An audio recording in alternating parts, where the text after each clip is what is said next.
I give this movie a 7 out of 10, and that's only because he's the Black Captain America. Otherwise, I'd give this movie a 6. Review over for all of you that just left. For the rest of you, let's talk about it. Is this movie any good? Well, it's. I liked everything about this movie, but one thing, and it's permeated through everything in the movie. It's corny. It's corny. It's corny with a capital CORNY. Corny. It's so corny. It's TV show corny. What were they thinking? Who thought letting that writing and dialogue in was a good idea? They totally effed up a good idea. They effed it up.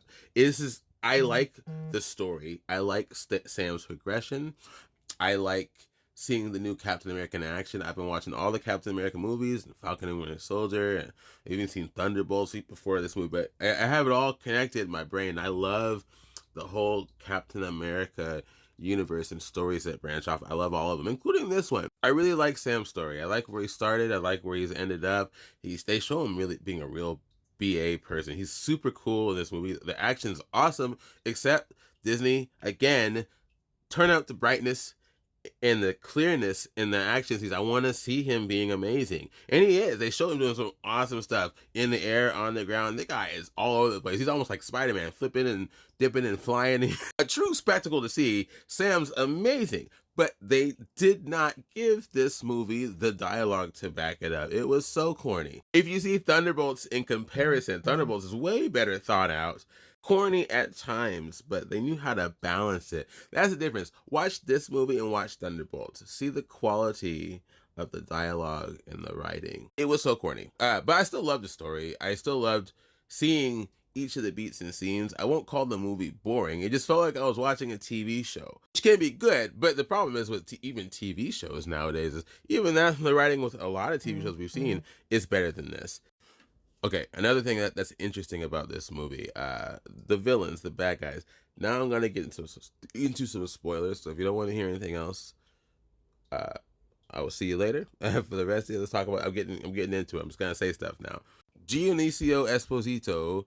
He's one of the main bad guys in this movie, but you can very clearly tell dude was just kind of added and tacked on. He's just kind of there. They explain it well enough, but they make a lot of references to the Serpent Society, but you only really see him. You see some of the cronies near the beginning and whatnot. It's mostly focused on him, and if you know anything about the Serpent Society, which I know a little, it's a group of people, one of which, Seth Rollins, is not in this movie. They cut him out. I think that was a mistake. Not because I super love Seth Rollins. I just think that if they had given that Serpent Society angle a bit more volume, wouldn't have felt like it was something that they added on later. You know what I mean? And of course, the main villain, I'm going to get into it, Leader, bringing him back from the Edward Norton Hulk movie. Tim Blake Nelson, Neeson, that's my fault. I apologize, but I'm going forward.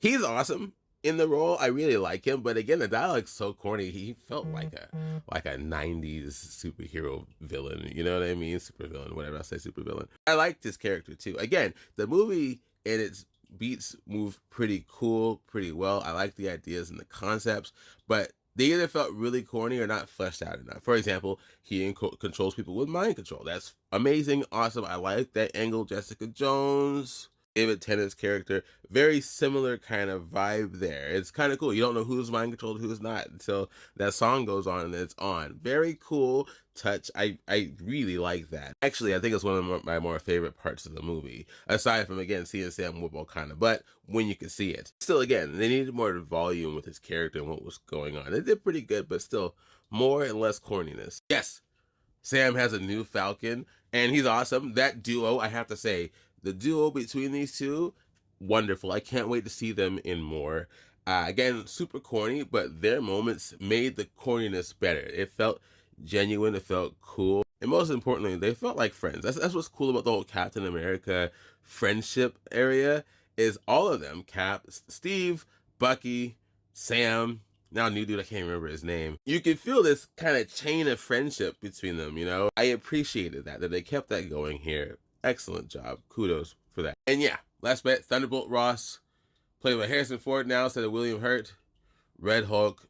I say that for last because they tease him all throughout the promotional material, right? But he's really The Red Hulk is in the end of the movie. Is that a problem? I don't know. I think the way they did it makes a lot of sense. I think the way they built it up throughout, and it was definitely the leader having this plan that was coming to fruition over years, and that was the main play he was going for. It. They made it make sense, and I'm not mad at it, but it's just kind of interesting that they just kind of promo the heck out of it. It would have been better if it was just a straight surprise. But it kind of shows you how much they were afraid of this movie not doing well when they just put him at the front in the promos. But again, I think that if they had not had this corny movie, if they had actually done better writing like what they did with the Thunderbolts, I don't think they would have needed to do that. Better planning first, and you don't have to worry about so much cleanup later. Still, it's fun to see Harrison Ford. He did a pretty good job. I will say I love Harrison Ford, I really do. But William Hurt as Thunderbolt Ross, he has a menace that I don't think can be matched very easily. And Harrison Ford doesn't quite meet that menace. Close, though. And yeah, the fight scene between them was really cool, too. And I like how Cap won. It's very Sam Wilson, Captain America. Oh, yeah, and we have a new Black Widow now, and she's awesome. I don't even care. Another Black Widow, ex-Black Widow person. And I really like her. I think she's really cool. I mean, what's not to like? Black Widows are always really cool. And she's no exception. In short, I can't wait to see more of these heroes and some of these villains. A good movie, but they definitely kept themselves from being great. Check this out. Like and share if you like what I'm saying. Let me know what you think. And yeah, we'll talk later.